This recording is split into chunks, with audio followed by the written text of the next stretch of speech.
people, not just on the police force, but everywhere, who do not value our lives as black people. They do not feel our pain. And because they don't feel our pain, they insult us with these egregiously low amounts. Now, I'm a member of a fraternity that says a voteless people is a hopeless people. Some of y'all may be familiar with that motto. Well, we voted for each one of you. So why do we find ourselves in such a hopeless situation when we voted to have the hope that was promised, right? Now, when you look at what a sexual assault, and y'all can go to Westlaw. Those of you who went to Southern or LSU Law School, you can go to Westlaw, LexisNexis, and you can look up what the average settlement is for a sexual assault. You will not find any of the amounts on this agenda in line with those amounts that are due. Now, for those of you who look like me on the council, we fought and marched for y'all to be here. And you have to have something to do with these egregiously low amounts that are put on here. If you don't have control of the agenda, let somebody know so we can work with you to get you the control that you need. But all of you should vote against this simply because it's a slap in the face. And if you have $2 million to repurpose a crime scene called the Brave Cave, then you need to give that to the victims who really deserve that $2 million or $3 million or whatever it is, and whatever counseling they need to get over the trauma that has been imposed upon them. And as our Brother Chambers said, you haven't even held the police to account. And any one of you who votes in favor of this $90,000, I'm going to be looking at you funny. I'm not just going to be looking at you funny. You will have created opposition because I'm going to be like, they voted to give that person only $90,000. They don't give a damn about the community. That's what I'm going to say about any one of you. So understand, as the young 20-year-old lady said a while ago, we thank you, but we're going to keep our eye on you. Assalamu alaikum, which means peace be unto you, and peace comes from justice, and justice comes from truth. Assalamu alaikum.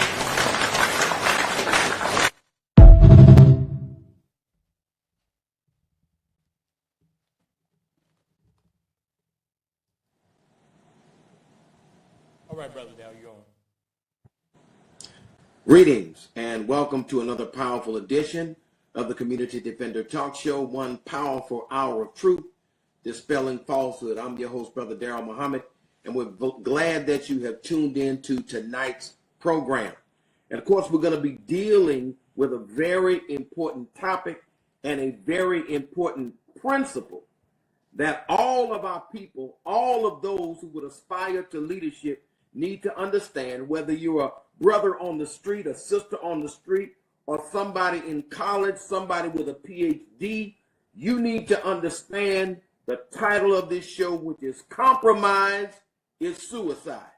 I'm going to say it again. Compromise is suicide. And what is shameful among our people is that we, especially those of us in the 50-plus club, 40-plus club, we have seen the cycle of history, the cycle of time. We have heard the same lies before. And for whatever reason, we want to fall for the okie doke. But I don't believe you're falling for the okie doke. I believe many of you are being paid to go along with the okie doke. That a lot of people chose or to vote a third party because the Democrat Party has failed black people. And even one of the Democratic Party surrogates, Van Jones, had to say that the things that black men voted for have not been addressed, namely mass incarceration and police brutality. So if what we vote for has not been addressed, then you blame the Democratic Party for failing to perform. You don't blame the people who did not vote for them because they failed to perform. That's like if you go to somebody's restaurant and their food is bad, and their service is bad, and the restaurant is dirty, and people are getting sick because of food poisoning out of that restaurant. Like black folk got sick because of the poison of the crime bill and welfare reform, which put a limit on how long you could get assistance, right? But it doesn't put a limit on all those tax cuts. But it puts a limit on how much poor people can get, but it doesn't put a limit on how many subsidies rich folk can get. Understand that. And all of that was like poison. And it was like bad service because you didn't really fight for the people. So you gave us bad service and we got sick from what you served us. So we stopped coming to the restaurant. Then you blame us and say you should have went to the restaurant. Why? They gave us bad service. Okay? Now the Republicans are openly racist, right? And the Democrats are just as racist, but they give you a rub on the shoulder, but they still voted for the same crime bill. Understand, they still voted for that same crime bill. So Democrats wrote and signed the crime bill, and they all worked to set up a system of your destruction. Understand that all of them, no party is good for you that's in America. You cannot liberate black people by electing a party that's controlled by white people. Make it make sense. But those of you who think you can make it make sense, go ahead on and call in, and we'll deal with it. I'm going to read something from a book called Our Savior Has Arrived by Elijah Muhammad, written years ago, but very relevant. See if it fits. If the shoe fits, just put the sucker on. All right? After 400 years, of which 100 years the once slave masters claim they have freed us, there has not been much of an effort on our part to be free indeed. The Honorable Elijah Muhammad goes on to say, imagine people out here with BA, BS, MA, MS, and PhD degrees still begging the white man to give them a job and to care for them as their fathers did in slavery time. This actually shows that the more highly educated and trained our people are, the more they want to be like white people and be recognized as one of them throughout the government of America. And when you say recognized as being one of them, it's like saying, well, I'm an American too. No, you're not. Then when the things happen that they know are going to happen, when you take away all the fathers, you take away the access to capital, what follows that? And then children a lot of times are knuckleheads that get into trouble. I used to be a knucklehead that got into trouble. Did I need to go to prison? No, I needed to be mentored and educated and parented, and that's what happened to get me on the right track. My parents, the community, and therefore, and later on, I was able to get a bachelor's. I was able to get a JD. I was able to become a good earner of income. And that is because I had the nurturing that I need as a young black man. Now I got 6 grown black children. 6 grown black children. Nobody in jail. You understand? Because of what I was able to get. Now, and that's from the community, not from the government, but from my own black community. Okay?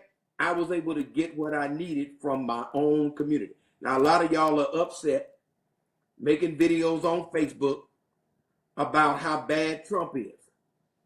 Trump is a reflection of America. Trump reflects America. Barack Obama, after he sat there for 8 years and didn't really do a darn thing to help this situation, after he bombed Somalia, killed all those people in Africa, after he bombed Libya and overthrew that government, after he bombed Black Sudan to try to weaken that government, after he invaded Syria, now all of a sudden he wants to say America is so compassionate.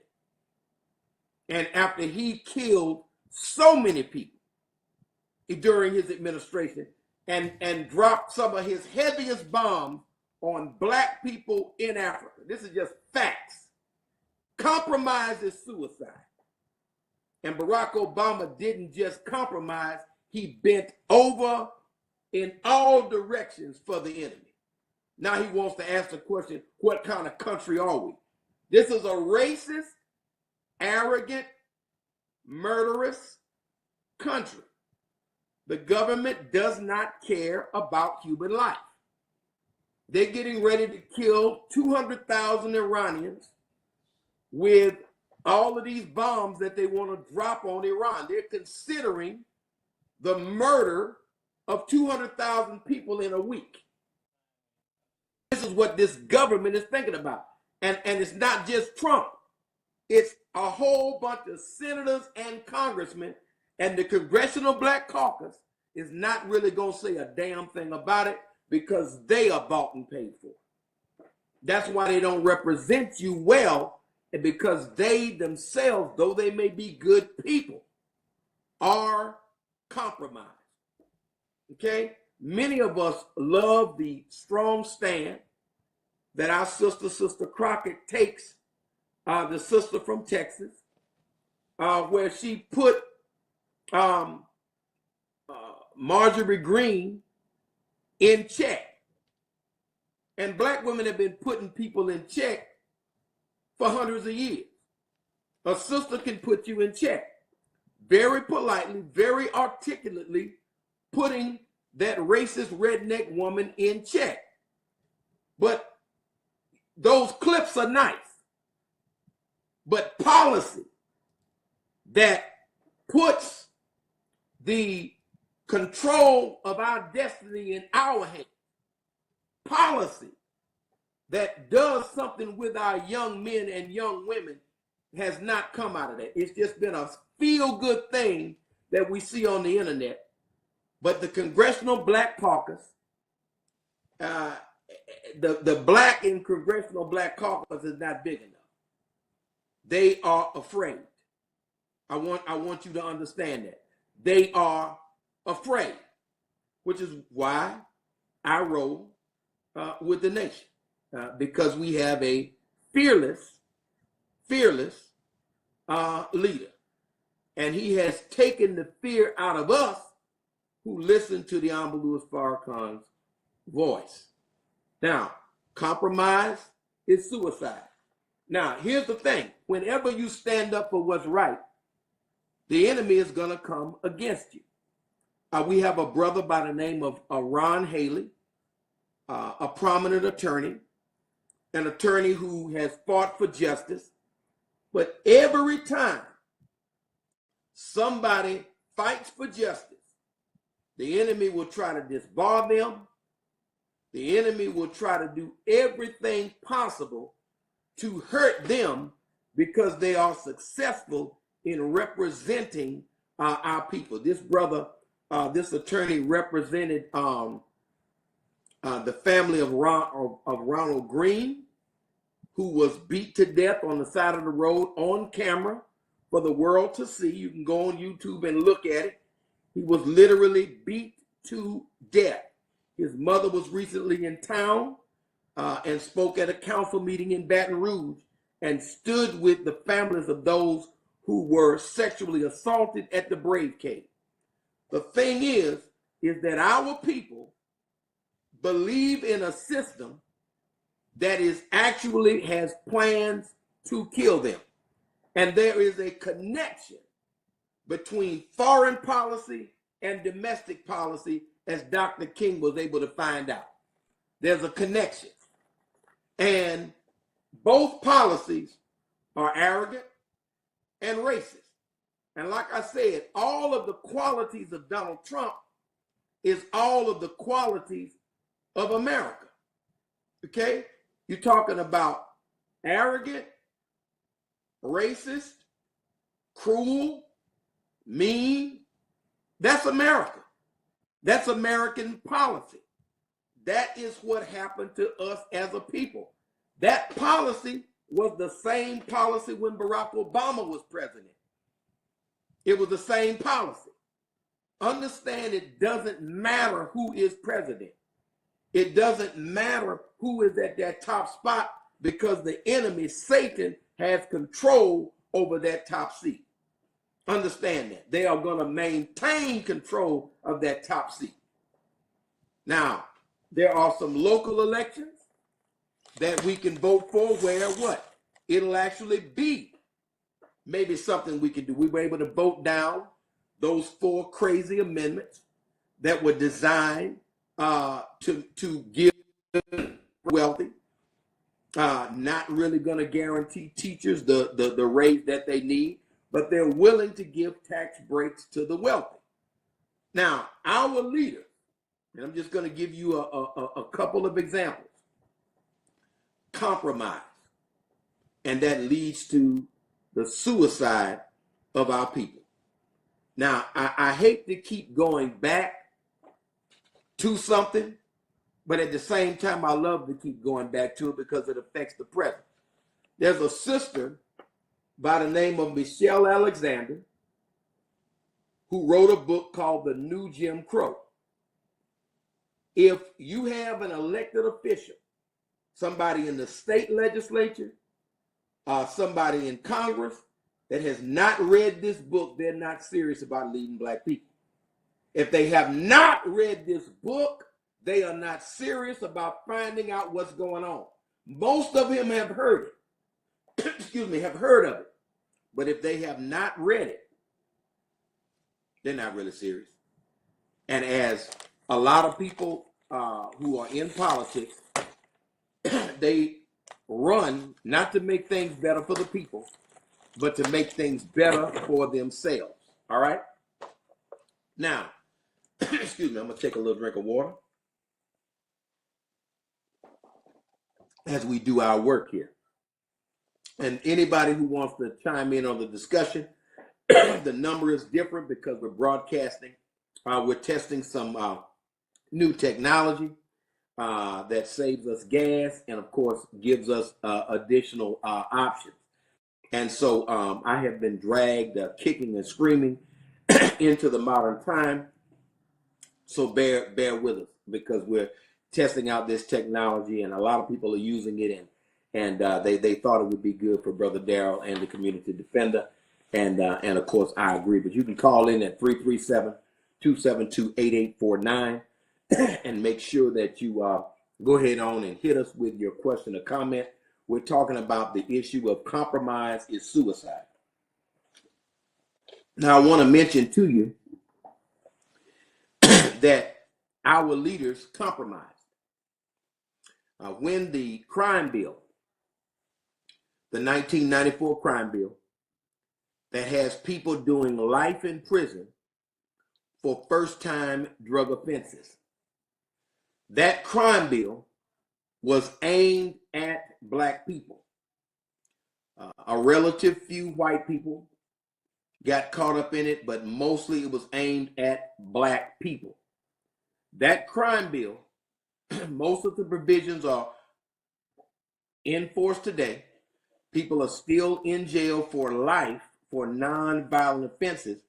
And the person who bragged about writing most of the bill was Joe Biden. The person who talked for the bill was Joe Biden, the Democrats. The person who you voted for to be president was Joe Biden. So the person who destroyed a generation of our youth, right, and who bragged about it, along with Slick Willie, Bill Clinton, signing that bill. Do you know that the president of the National Baptist Convention, the president of the Progressive Baptist Convention, people from the African Methodist Episcopal Church, people from the Church of God in Christ, all of these religious leaders, major religious leaders, signed an open letter calling for support for the 1994 crime bill. So, and then half of the Congressional Black Caucus voted in favor of it. Cleo Fields voted against it. Cleo Fields voted against it, but Bill Jefferson in New Orleans voted for it. Understand that your destruction was voted on by some of the people you put in office. And the person who destroyed you was able to come back and get your vote for president. I'm just saying, you compromised. So then when they got in office, what did they do? They put a mandate on you that you make a medical decision, that the government could tell you what to put in your vein. And they forced you, some of you, into a medical decision. And then you got blood clots. You got pulmonary embolisms, heart attack, myocarditis, all kinds of problems after you felt forced because you thought you were going to lose your job to make a medical decision. At the same time, the enemy fought for you to have the right to kill the fruit of your womb because they say the government shouldn't be involved in your medical decision, yet they felt they could force a needle in your veins. That wasn't your friend. And Ricky Smiley, all of the commentators on so-called black radio chimed in with Joe Biden and his mandates. Y'all know what I'm talking about. They all chimed in. And then one of them admitted that they had discussions, and that they pre-selected what the talking points would be to help to program you in the direction that the Democrat plantation wants you to go. Compromise is suicide. So many of you compromised, and you compromised your people, and you caused your people to die of heart attack, stroke, pulmonary embolism, because the Democrat president told you to get on the radio and to promote this because of the hesitancy within African American, within the African American community, right? And they told you to help them to get us to make a medical decision. And like a good slave, that's what you did. Now,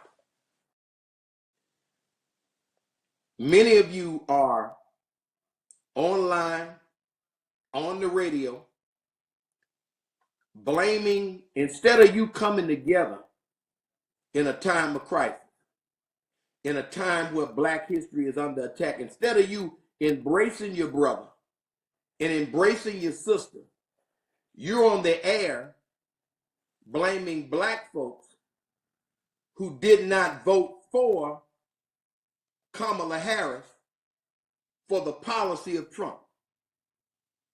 Now, the bottom line of it is that a lot of people chose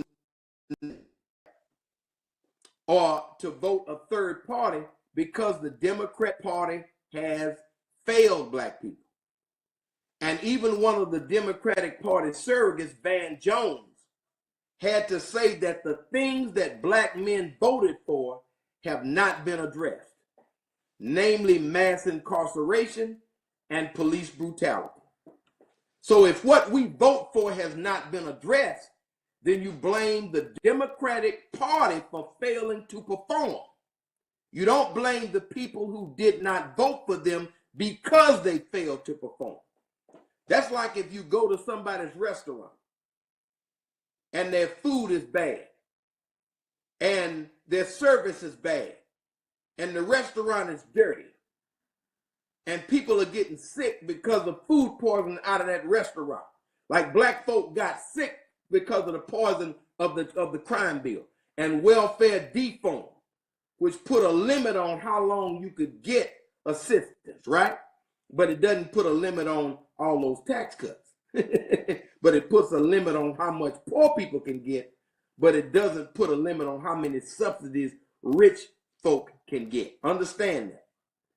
And all of that was like poison.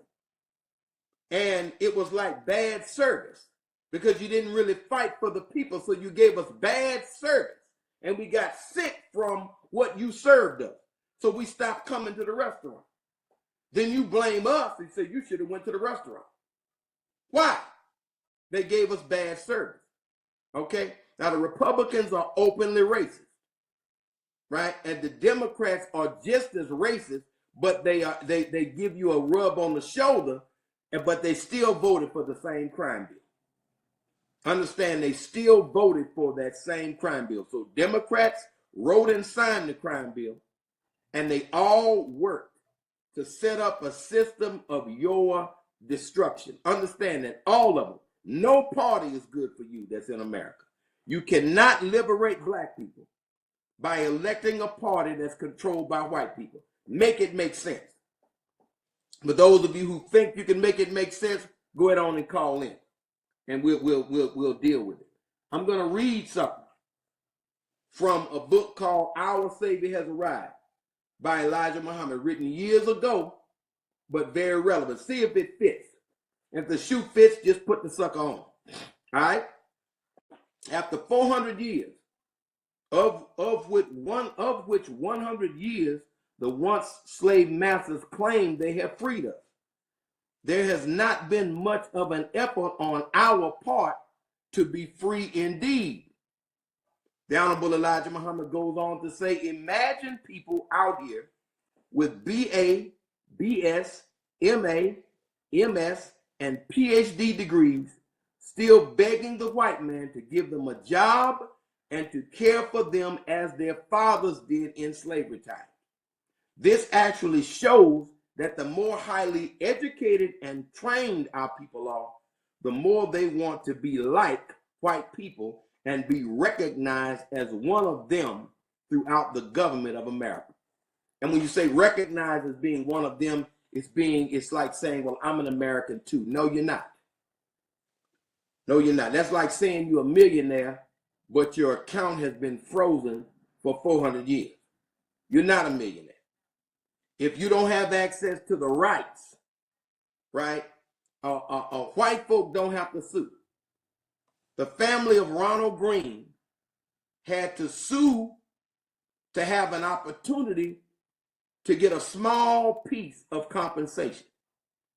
But a white man would never have been beat to death on the side of the road like that. Just wouldn't have happened. And then they were able to appoint a black person to be over the state police and sweep the whole thing under the rug.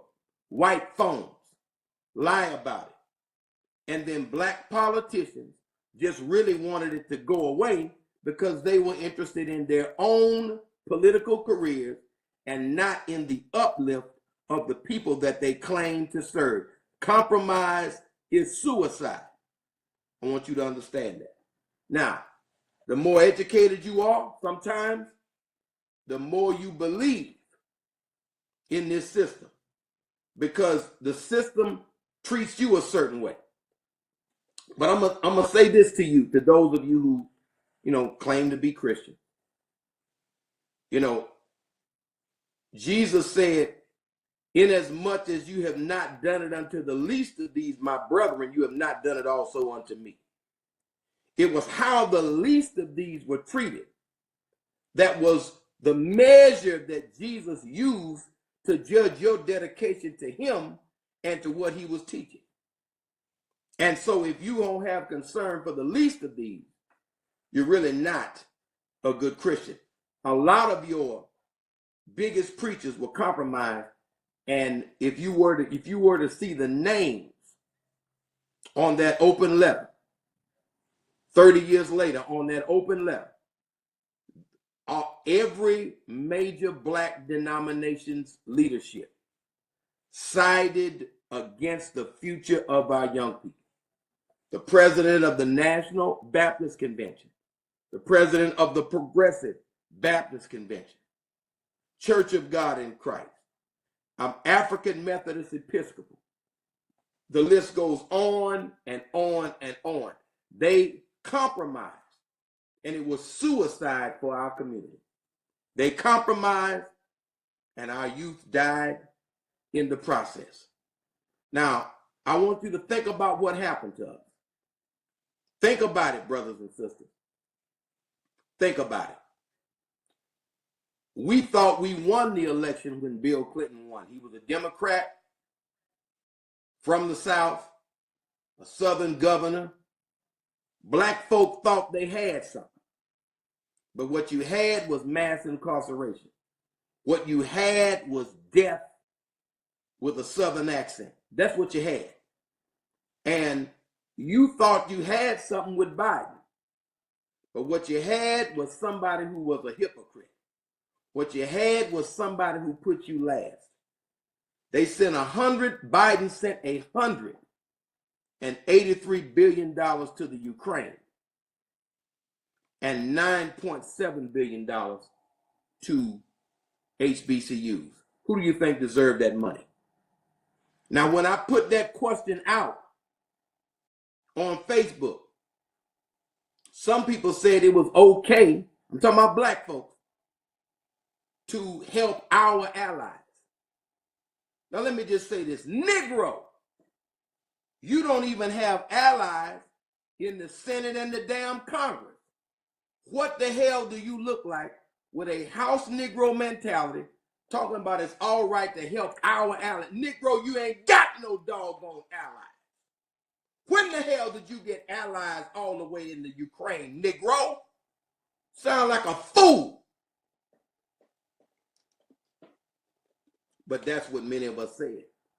We have such a house Negro mentality. And understand this. Israel gets their money every year. More money was given to Israel than given to us. You understand?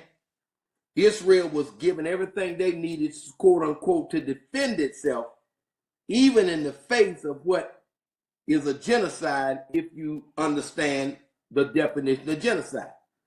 They were given everything they need because white folk have the right to kill as many people as they want to. You understand? They have that right. That right, just like when the police shoot you and they don't get charged, Netanyahu was able to kill as many people and not have to be arrested by the International Criminal Court. White folk can kill non-whites when they want to. That's the policy of the U.S. government. That's the policy of the state government. And that's the policy of your city government. That is why Pellerin in Lafayette, Alton Sterling in Baton Rouge, the Algiers 3 in New Orleans. The list goes on and on. So compromise, gonna say it again, is suicide. And that is why we are dying as a people, because we're blaming each other for what a racist white man is doing. Well, if y'all would have voted, if we would have got Kamala, maybe. And let's say, well, I voted, but I voted for a third party candidate. I could not vote for Donald Trump. Anybody that's in favor of sides with genocidal murderers does not have the moral rectitude to get my vote. I couldn't vote for Kamala because she sided with genocidal murderers and did not, I knew she was never going to fight for justice because she stood up on the side of the oppressor. I knew she wasn't going to fight for me because she was bending over for Israeli murderous policies. She was siding with the oppressor, just as Obama did. And that's why Obama doubled the bounty on Assata Shakur while he was in office. They are compromised. And that's why it becomes suicide to the black community to get emotionally hung up on that. Now, what we need to do as a people is come together. Blame the Democrats for their failures. Don't blame black voters. Don't argue with one another over you shoulda, you shoulda. No, that's a slave mentality to think about it in that way. Don't think about it in that way. Just say, you know what? The Democrats failed black people one too many times. And just a few of them didn't vote for them after 60 years of the Democrats screwing over black people. And last minute, just a sliver of black people decided either not to come out or to vote a third party. But over 90% of our people voted for Kamala Harris, hoping for something better. The Honorable Louis Farrakhan said it like this: you're hoping because you're hurt. You're hurting, because you're hoping. You keep having hope in this thing. This system has already decided when they came over to Africa, and I want you to be clear of what Darrell Muhammad is saying today.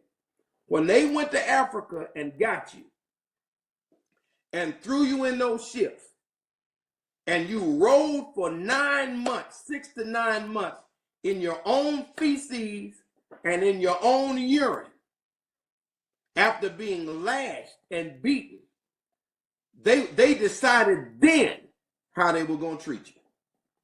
That decision was already made. Now they let a few of us make $100,000 a year. They let a few of us get a house, a 2-car garage. And then we become sellers of the lie. But the vast majority of our people, what's their condition? The vast majority of our people are a paycheck away from poverty if they're not in poverty already. That's the vast majority. That's 90% of you. You are either in poverty or one pay period away from poverty. That's what it is. Let's understand this. The reason your car was in the shop for 2 weeks wasn't because it took 2 weeks to fix the damn car. It was because it took 2 weeks for you to get the money to get the car out. All of us are over here struggling. Understand that. The average family, this statistic came out, doesn't even have a 59% of all American households do not have $1,000 of cash for an emergency. That means the majority of people in America ain't doing well in America. That's the majority of people are not doing well in this country. So this country hadn't just failed black folks, it's failed the majority. And that is why a lot of those people are looking at the promises of Donald Trump, because they think that he can make this thing white again. And understand that greatness and whiteness correlate. So when he says make America great again, what he really is saying, I'm going to make America white again. Okay? There is a rock group called Great White. There's a shark called Great White. Greatness and whiteness. And white folks heard what he was trying to say. You're gonna get these Mexicans out of here. You're gonna deport these Haitians. You're gonna deport these Nigerians, so that we don't become so unwhite. That's really what it was about. Now understand this: Joe Biden deported 22,000 Haitians, like I told you before, and brought in almost 500,000 white Ukrainians to keep the demographics of America more Caucasian. He didn't just talk about it. He didn't mouth off about it like Donald Trump does. He just did it quietly. And the Congressional Black Caucus didn't say a damn thing about it. Ask the Congress brother in both in Baton Rouge as well as in New Orleans, are they aware of the racist immigration policies of the Democrats, and what are they going to do about it? See, the real questions have to be asked, because compromise is suicide. Now I'm going to say this. Down below, as Farrakhan said, don't deal with Satan. He said, don't deal with Satan. Because he said, any compromise you make with Satan will undermine your victory over Satan. Any compromise you make with Satan will undermine your victory over Satan. So when those congressional black people, some of whom didn't vote for it but wouldn't speak out against it, that was a compromise. And when some of them got in a meeting with Bill Clinton and buckled, and people were able to do life for a first-time offense, even though Hunter Biden used more cocaine, dealt more cocaine, many times more crack than would be required for life in prison, he's free and pardoned by his white daddy who wanted your black butt in jail and his white son out of jail. This is just facts. A slap in the face on the way out of office. So hey, don't blame anybody for not wanting to vote for that kind of betrayal, because we already had Obama. What did we get out of Obama? Nothing but a good feeling. It felt good. He was articulate. He didn't embarrass us. He didn't split verbs. You know how you educated people are, y'all. You know, if I say I ain't crazy, some of y'all think, well, no, he should have said I am not insane. You know, y'all are into the English language like that. And Barack Obama gave you that polished look, that polished way. And you were like, wow, look at our president. But the bottom line of it is he wasn't one of us. He was not connected to us. The blackest thing Obama ever did was marry Michelle. That's the blackest thing he ever did in his life, was marry Michelle. His policies were geared to white imperialism. That's why he murdered Gaddafi and Libya is destroyed. That's why he carpet bombed Somalia, black folks, carpet bombed and did drone strikes in Sudan. He did drone strikes in Yemen, killed people without. He did the same murderous crap that everybody did. So he continued, even though he was black in color, his presidency was just as white as George Bush's and Ronald Reagan. Because remember, Ronald Reagan tried to kill Gaddafi because he was going to raise up Africa with his policies. He failed to kill him, so they got a black man to kill him for you. Yeah, that's what they did. But y'all want to continue to compromise. Now look at what they did us, my people. Look at what they did us. They dropped crack cocaine into the black community. You can read a book called Dark Alliance. It lays it out. They used the profits from the drug money. They laundered those profits. And you can go right on YouTube, on C-SPAN, and look at the Kerry hearing, where people testify in public that they took dope money and funneled it to the Contras, an illegal war that Congress would not approve. So Ronald Reagan dropped dope on you, used the dope money to fund the war, and then passed laws, made you the scapegoat for the dope epidemic that he caused. Then later on, they passed a law to where you could get life in prison for the dope that they brought into the country. This is what they did. And they made you the scapegoat for the dope epidemic that they started. That's why earlier, years ago, we called Ronald Reagan Crack Daddy Reagan. And a lot of these people say that they are Ronald Reagan conservatives. That's what they say. I'm a Ronald Reagan conservative. Well, that means they're a dope dealing conservative, a dope epidemic causing conservative.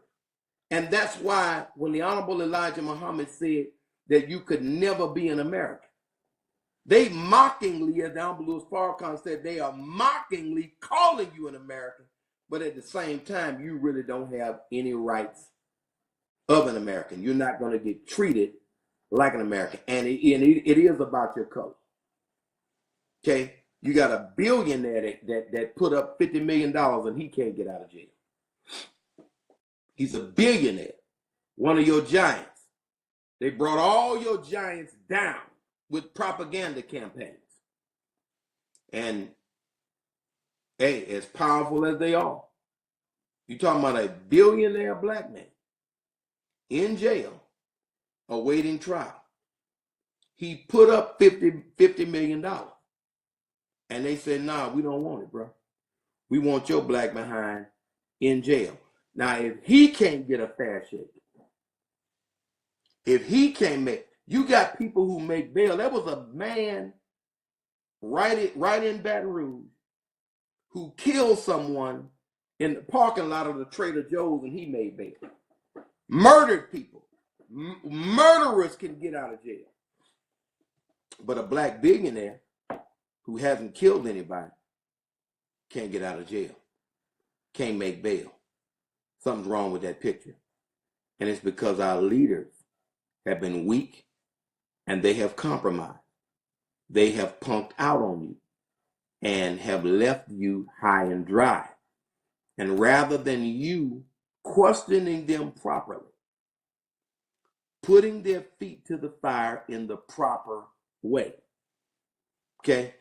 Understand that anybody, and I'm just going to say this, anybody that is on the side of the oppressor, that is on the side of Palestinian genocide, Palestinian murder, you can't trust them. I don't care if they are a black congressman. I don't care if they are a black senator. They know what's really going on. And if they can support that, they do not have the moral rectitude to get anybody with any kind of ethics your vote. That's why neither party was ethical enough for me to vote for it. People say, well, look at what Donald Trump is doing. You better get up off your behind and do something for yourself. If you don't want to grow your own food, if you don't want to meet and get over your differences and work in a concerted effort to make things better, if you don't want to educate your own children, write your own curriculum like white folks do, like Chinese people do, like Japanese people do, they have their own curriculum. We need our own curriculum. We need our own farmland with our own food that we grow. We are depending on other people to do something for us, and then we want equal respect. It's not going to happen. It's not going to happen. You got to get up off your rusty dusty and get to work in the community, mentor these young men and women, tell these young women to put on some doggone clothes, take those hot pink booty shorts off, and put on you a long dress and act like a dignified woman. Y'all don't want to do that. Y'all don't want to face the real issues in the black community to raise our people up. We are destined to be the greatest people, most powerful people on the earth, but our leaders can't see it. But it starts with us working to make our own people a better people and taking control over our own food source. Because understand this, and you can ask any politician, if white folks decided not to sell black folks toilet paper, how long would we be able to wipe our butts? Just a question. Ask the NAACP this. Ask the Urban League about this. Any black organization, ask them. If white folks, Sharman said, we're not selling Negroes no paper, how long would we be able to wipe our butt if Scott said we ain't selling you nothing? No paper towels. How we get? So the leadership hasn't really planned for the future of black people. They haven't made any plan. The only thing they've tried to do is get into the butt crack of the people they thought were powerful. I know this is rough for some of y'all, but that's what you've tried to do. And because you've tried to do that, you're not able to deal effectively as a people because you are compromised. I want to mention this to you. There will be a lecture on complete reparations on April the 10th at Southern University, starting at 3 o'clock in the John B. Cade Library. I want you to write this down. The John B. Cade Library. Reginald Muhammad will be speaking on the issue of reparations. We need to all be educated on reparations and what reparations is about and how reparations works. Reparation, the root word of reparation is repair. The reparation is a process of repairing the damage. A check alone is not going to do it. Because we don't have black businesses to spend that check with right now. So where's the money going to go? And there are not a lot of branches of black banks. So what we got to do is to repair the damage. That includes educational infrastructure.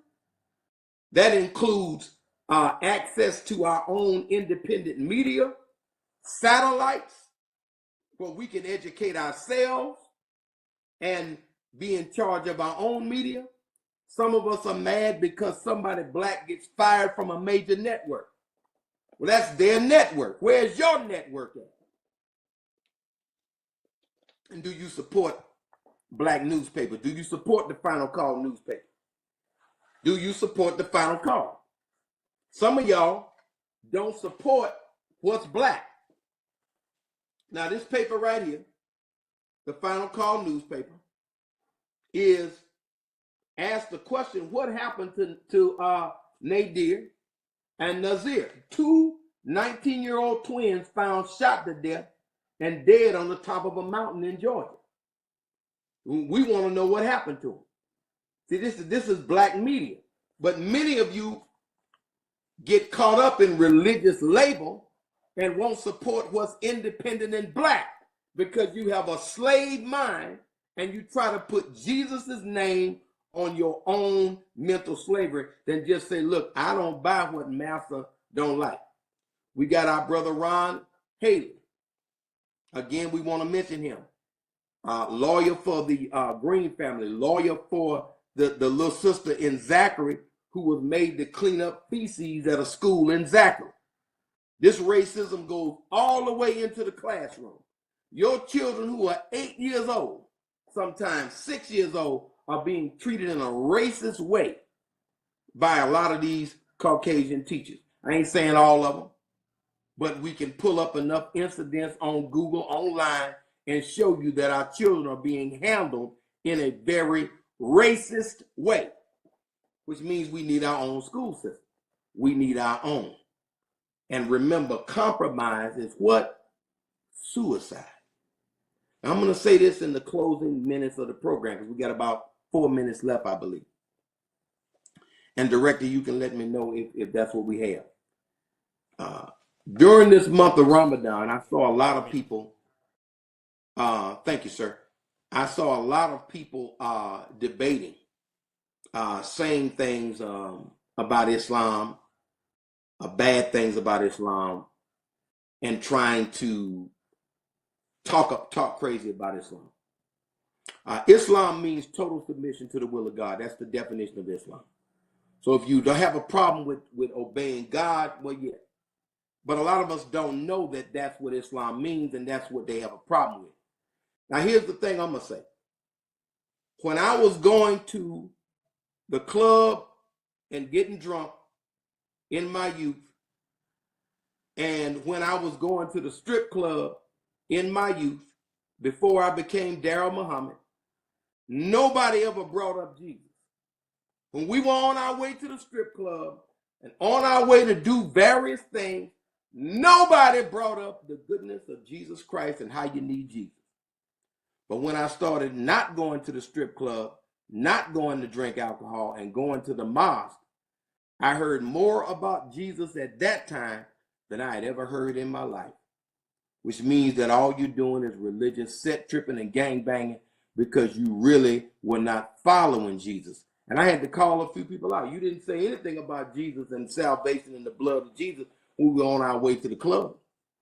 But all of a sudden, when I cleaned up my life, stopped drinking, stopped smoking, stopped fornicating, stopped committing adultery, don't go to clubs anymore, live a clean life, raise my family. Now all of a sudden you want to talk about the goodness of Jesus. Negro, please. Okay? You are insincere in that whole situation. You ain't trying to save nobody. You're trying to whitenize me and whitenize us. But we want to be our own righteous selves. All right? Remember, compromise is suicide. And as the Honorable Louis Farrakhan said, anytime you deal with Satan, any compromise you make with Satan undermines your victory over Satan. The Congressional Black Caucus has compromised with Satan. That's why you got the crime bill. The state legislatures have compromised with Satan. That's why you got all of these horrendous bills, these laws that are totally destructive to our people. It is because our leadership has compromised, and it has been a suicide for the black community as a whole. I would challenge any of you elected officials, if you can't be challenged on your record, challenged on your belief system, challenged on your integrity, then you don't need to run for office. If you're not willing to give your life for your people, stop trying to lead a people that you don't love. Compromise is suicide. Now, how much we probably got about 2 minutes left. No, we got less than 1 minute. 1 minute. I want to thank everybody for tuning in to the Community Defender Talk Show. We had to have a sober conversation about this thing. We do not need to blame one another, but blame all of the MAGA people. They are the people who put Trump in office. And the Democratic Party has underperformed for the past 60 years.